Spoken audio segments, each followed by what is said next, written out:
Welcome to Vincennes University and our beautiful Red Skelton Theater. I'm Cynthia Regal. I'm Dean of Social Science, Performing Arts, and Communication.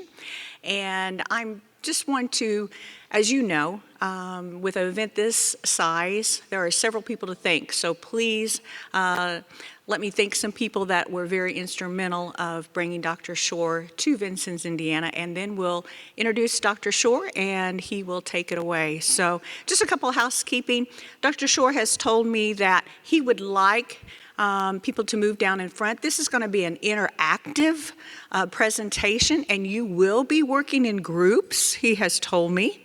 So if you could, and some of you I know you, so I might have to call you by name, just like students. So if you could move down while I am giving some words of appreciation to several groups that have made this happen. First of all, thank you to Kevin Watson and WVUT and WVUB for their assistance and partnership in this event today. A special shout out to Allison Bowers. Allison is not here today. She has her parent hat on, and she was a key point person to bringing Dr. Shore here to Vincennes. So thank you, Allison. Also, thank you to Dieta Welty and Jacqueline Zimmerman. They are our theater staff and have made us feel very welcome, and also have helped Dr. Shore get his presentation the way he wanted to get it done. So thank you, and let me read just a little bit about Dr. Shore.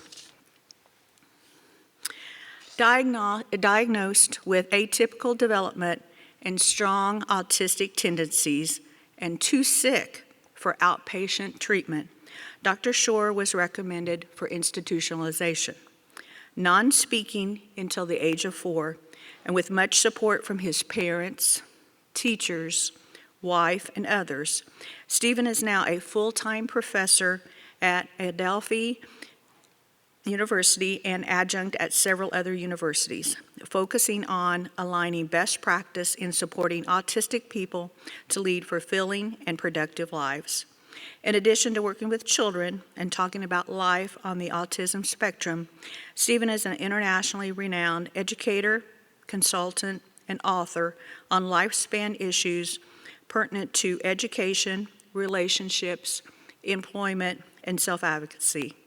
His most recent book, College for Students with Disabilities, combines personal stories and research for promoting success in higher education. Dr. Stephen Shore combines personal, practical, and academic experiences to promote fulfilling and productive lives for autistic and otherwise neurodivergent individuals as a rule rather than the exception. Please welcome Dr. Stephen Shore. Well, thank you for a great introduction. It's great to see so many people here who want to learn more about what it's like to be autistic. What is it like to be neurodivergent? So what I have here are a number of experiences that will help promote that feeling. It's an important thing to keep in mind, though, that while these activities or simulations do provide a sense of what it might be like to be autistic, to have sensory challenges and other characteristics that we see in people who are neurodivergent, it's important to realize that it's not the full experience. You're only getting part of it. To get the full experience, well, you have to be neurodivergent. But it does provide an idea. So let us jump right into the mind of the autistic individual. So we're going to start with the game of what is the difference between the pictures on the top and the picture on the bottom. So who's got a difference? You've got one right away, yes.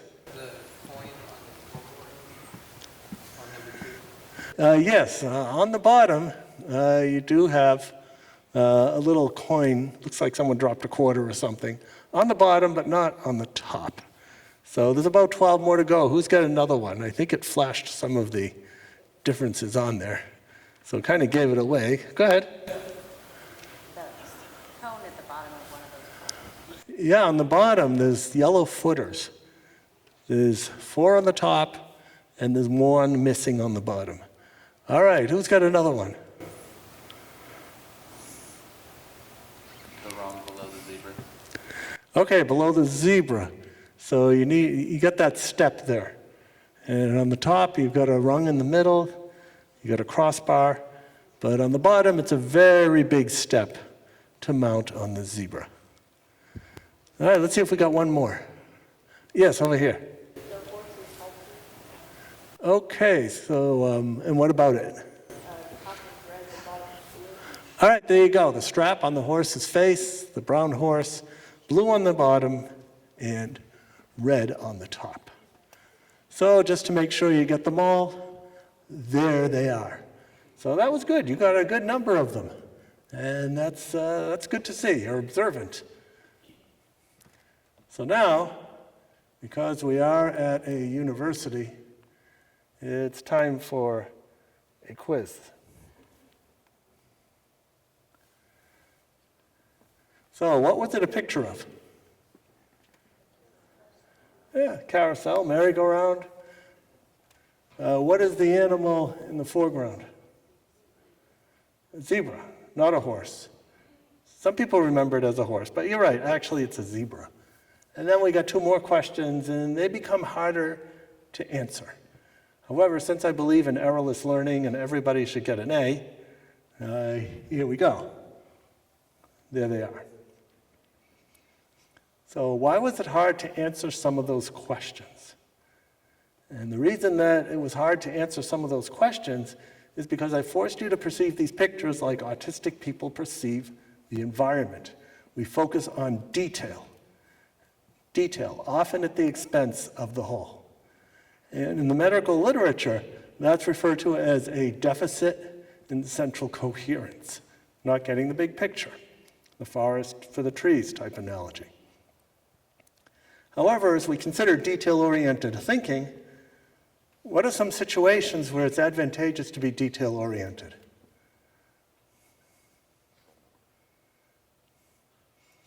Who's got an example? Financial spreadsheets. Financial spreadsheets. All right, that's a good one. Who's got another one? Like psych or something like that, or your child design all uses or something. All right, so design. Yes, a lot of situations in design. Systems analysis and design, putting together computers, for example. Somebody said puzzles over here, yes. Yeah, you do need to be detail-oriented. What about being an accountant? Or a computer programmer? Or an airline pilot? You want the pilot to be detail-oriented. You want to make sure that the pilot goes through that checklist and that all the parts of the plane are working properly, because you don't want them to break while they're in the air. So as we consider detail-oriented thinking, might it be possible that if we put a non-detail-oriented person in these situations, might it be possible to say that they have a deficit in detail-oriented thinking? And we could say that. And the reason that I bring this up is because we can take what are so often considered as deficits, disorders, weaknesses in autism, and we can spread this, we can generalize to neurodivergencies, flip them around, and they actually become strengths. And to do that, it's important to recognize these differences, these characteristics. And as we think about autism in particular, which is referred to as autism spectrum disorder, we might be better off thinking about autism as autism spectrum difference. And how do we access these strengths? How can I figure out what the strengths are of the autistic person, the neurodivergent person I'm supporting? And sometimes autistic people come to me, how do I figure out my own strengths? And I think it begins with asking another question: how does that person spend most of their time? Because we tend to spend most of our time doing things we like to do. Because we tend to be good at the things we like to do. We like to do the things we're good at. It's kind of circular. And that's what can lead us to possible hobbies, jobs, careers. And it requires us to reframe how we think about autism. The definition of autism: deficits in, well, there's the rest of it: communication, social interaction, restricted interests, and a number of others. However, what if we instead focus on what are the abilities? What can the individual do? What are their interests? If they're interested in something, they're probably good at it. How does that person process information? Or in other words, what kind of mind? And often we think about autistic people as being visually based. And many of us are visually based. However, I know many autistic people who are so non-visually based that they can't even read a map. But they have strengths in other areas. And to that end, I think of a friend and colleague of mine who just recently finished an autistic person, just recently finished a doctorate in social work at Adelphi University. She got all A's in her courses, except for quantitative research and statistics. She and numbers just do not get along. She's given up a long time ago to even think about balancing her bank accounts.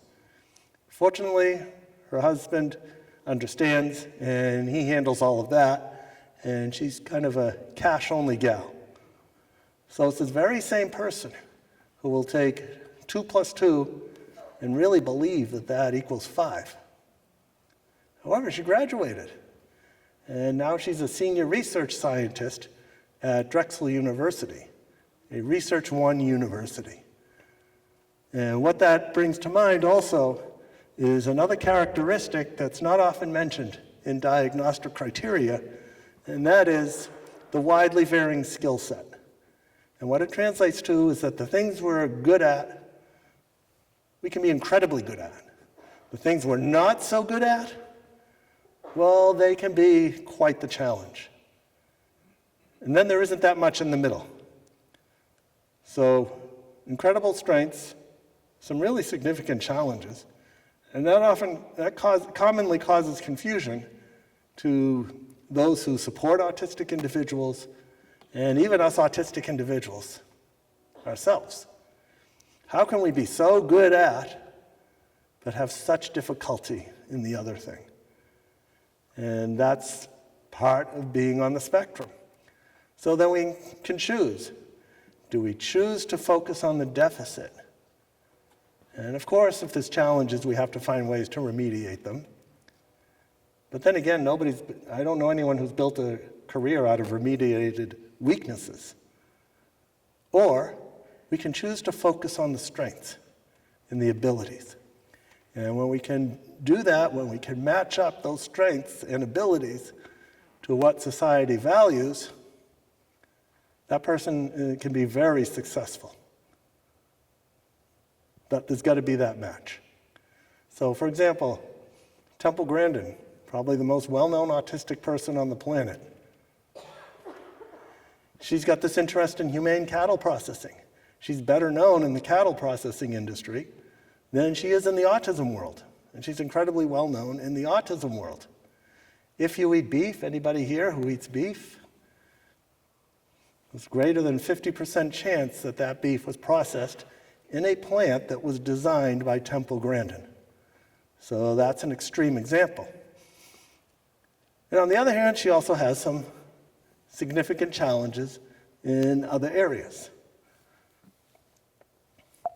So we need to reframe how we think about people who are judged to have disabilities. And so often we see words that look like that. And those of you who have read reports on students with disabilities who have gone to a meeting, for example, after a child was diagnosed. These are the words that you often see. However, it could also be possible to reframe how we think about people with learning differences. And again, to work with the differences. And certainly feel free to take all the pictures you want. This stuff's meant to be shared. So take all the pictures you want. So what brings me here to talk to you about autism? Well, taking it from the beginning, things were pretty typical at first. At 24 hours of age, my wife says, I looked like an egg. And then at 18 months, like what happens to about 30% of us autistic individuals, I was struck with the regressive autism bomb, where I lost functional communication, had meltdowns, withdrew from the environment, and in brief, I became a very autistic little kid.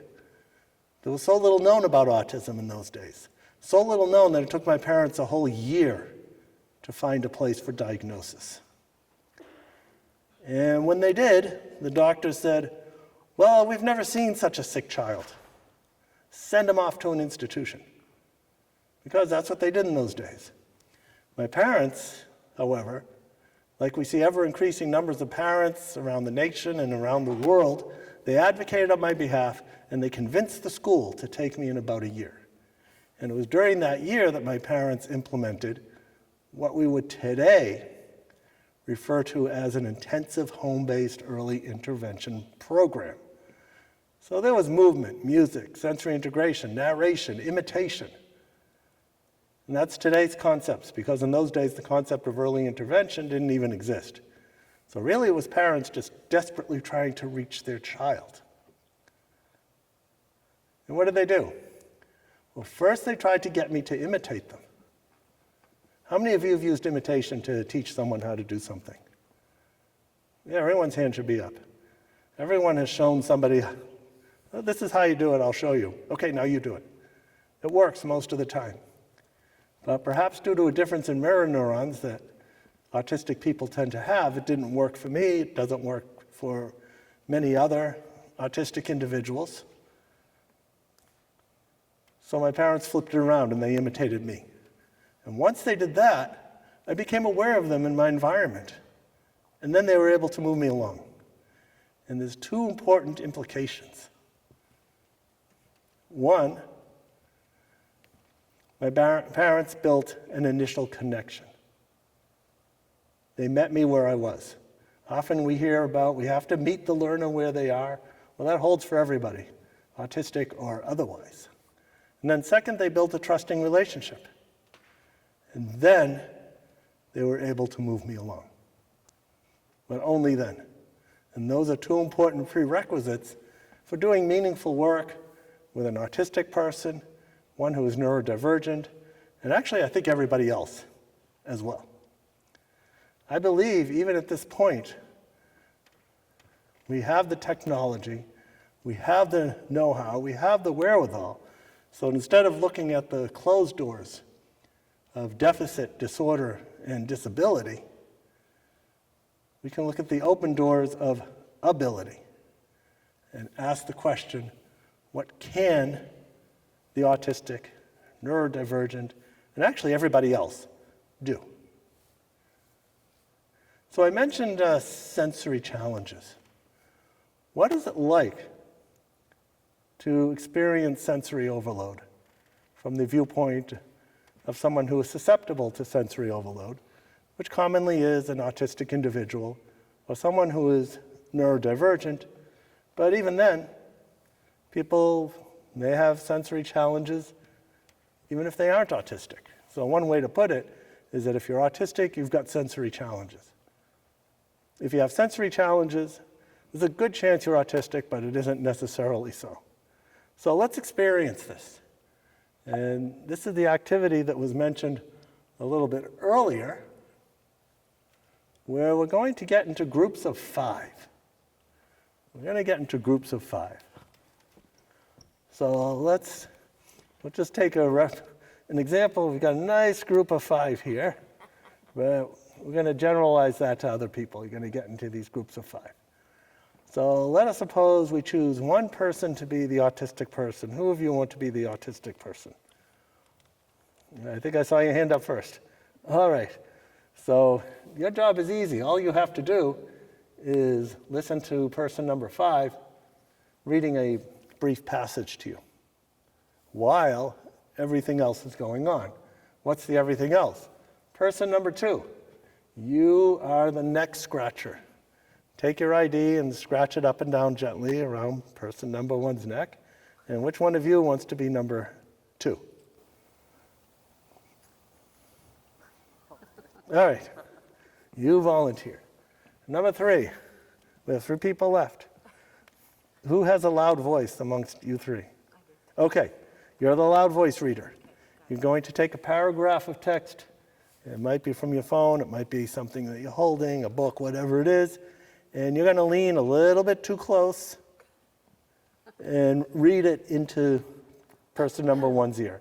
You're going to become a space invader. Just invade their space. That's your job. Only a paragraph, it's not much.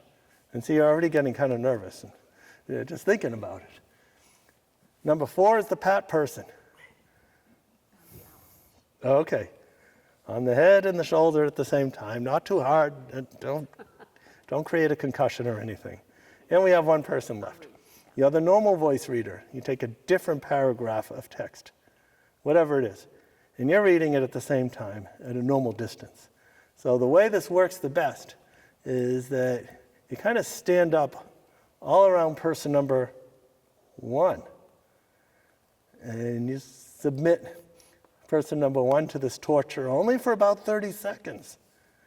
And then what you'll do is rotate. So number 1 now becomes number 2. Number 2 becomes number 3. And the 5th person cycles down to person number 1. So you're kind of rotating it, and a number of people get the experience of being number 1. So that's for this group over here. And now it's up to you to form your own groups and to do this very same activity. I see a nice group of 5 over here, so you could do it. I see another group of 5 over here. So let's do that for the next 5 minutes or so. And some of you will have to get up and move around to do it. Let the fun begin. Data released Wednesday by the Indiana Department of Education shows 86% of I hear laughter in the rain, walking hand in hand.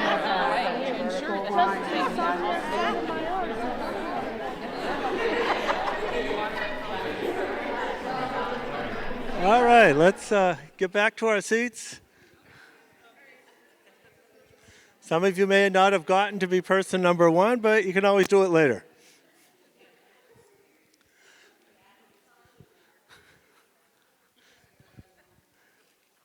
So, who wants to talk about being person number 1? What was it like? Who wants to tell us? Do we have a volunteer? All over here. Absolute overload, can't concentrate on one thing, there's just so many different things going on. Hearing, visual, feeling, everything, it's just hard to focus on one thing. All right, so you just couldn't focus. How many of you know autistic people or otherwise neurodivergent individuals who can't seem to focus? Maybe this gives you a bit of an idea. Who else wants to talk about being number 1? Yeah. Yeah. Do you know any autistic people who seem to be irritated at their surroundings? All right. All right, who else wants to talk about being number 1? Did it make you more autistic? I'm sure. Mm-hmm. All right, so from an autistic person, it was a wretched experience. So it just made everything worse. Yeah. All right, who else? We got some other groups. How about? Oh, okay. All right, so it's sensory overload. So you've gotten a bit of an idea of what it's like to be on this side of sensory overload. However, as I mentioned, it's not the true experience. There are three major differences between what you experienced and what the autistic person experiences, or specifically someone who's susceptible to sensory overload. And what might one of those differences be? And it's affected her a lot longer than it has been, even though we're not nearly as well as we were just a few moments ago. All right, so it continues to affect her. And similar to that is you were able to get through it. It seemed like you pretty much got through it. And why was that? Because you knew it was only going to last for maybe 30 seconds. That was it. So you could power through it, mostly. But for the autistic person, it's like that all the time. So that's one major difference. And then another difference is, and sometimes this happens when I do this in a group, is the person number one will stand up. Usually they flap their hands and they tell the group to stop. Now, if your number one asked you to stop, would you have stopped? Yeah, you would have stopped. How many times do we tell the autistic person who clearly needs a break, who's communicating either through words or by their actions, that they just need to stop? And so often we'll say, no, we've got to finish. We have to finish whatever it is. Just 10 minutes more of class and then we'll be all done. But they're not going to make it through those 10 minutes. So it's validating language. It's communication. So that's number two. And then there's number three. What were your expectations to get the answers right? Somewhere between 0 and 1. Or 0 and none, I should say. Because you knew it was an activity. What are the expectations for the autistic person to get it right in school, at home, in the community, at work, and to just kind of power through all of this sensory overload? So that's another major difference. And so what you experienced was a little bit of what it can be like on this side of sensory overload.